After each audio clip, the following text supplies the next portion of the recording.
Search for source of Kavanaugh leak narrows to inside Congress.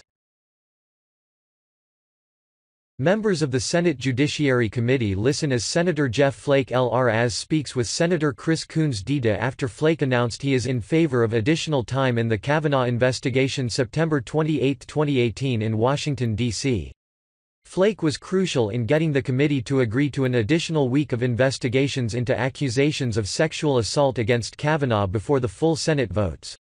A day earlier the committee heard from Kavanaugh and Blasey Ford, a California professor who has accused Kavanaugh of sexually assaulting her during a party in 1982 when they were high school students in suburban Maryland. Also pictured left to right are Sen. Thom Tillis RNC, Sen. Mike Crapo RID, and Senator Ben Sasse RNA, and Senator Ted Cruz RTX. At the end of the Kavanaugh-Ford hearings on Thursday, there was a moment that I am not entirely sure many people caught.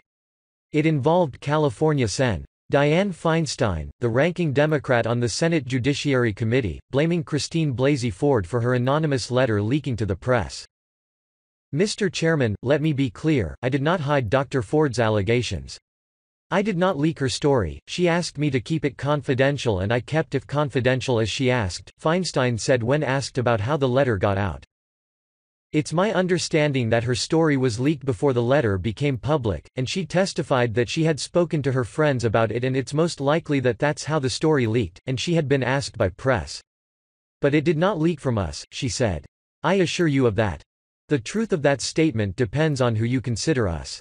If it encompasses those around Feinstein, in particular the Democrats on the Senate Judiciary Committee, that's apparently a lie. Let's go back to where the story was originally published, in The Intercept. While Glenn Greenwald's far-left journalistic baby may indeed be problematic in so many ways, we can pretty safely say they are not typically going to lie about where their sources came from. So, let's take a look at the original article on the Ford letter, written by Ryan Grimm and published on September 13. The letter took a circuitous route to Feinstein, the top-ranking Democrat on the Judiciary Committee. It purportedly describes an incident that was relayed to someone affiliated with Stanford University, who authored the letter and sent it to Rep. Anna Eshoo, a Democrat who represents the area. Different sources provided different accounts of the contents of the letter, and some of the sources said they themselves had heard different versions, but the one consistent theme was that it describes an incident involving Kavanaugh and a woman while they were in high school. Kept hidden, the letter is beginning to take on a life of its own. Eshoo passed the letter to her fellow Californian, Feinstein. Word began leaking out on the Hill about it, and Feinstein was approached by Democrats on the committee, but she rebuffed them, Democratic sources said. The article continued. Feinstein's fellow senators want their own opportunity to gauge whether or not the letter should be made public, rather than leaving it to Feinstein to make that call unilaterally. The sources were not authorized to speak on the record, and said that no senators on the committee, other than Feinstein, have so far been able to view the letter. Now, we can tell several things. The first is that, when it came to the chain of possession of the letter, Democrats were the sources. In the second case, it's pretty clear that the sources were familiar enough with the letter and its import that they were likely either Democrat lawmakers or aides to those lawmakers.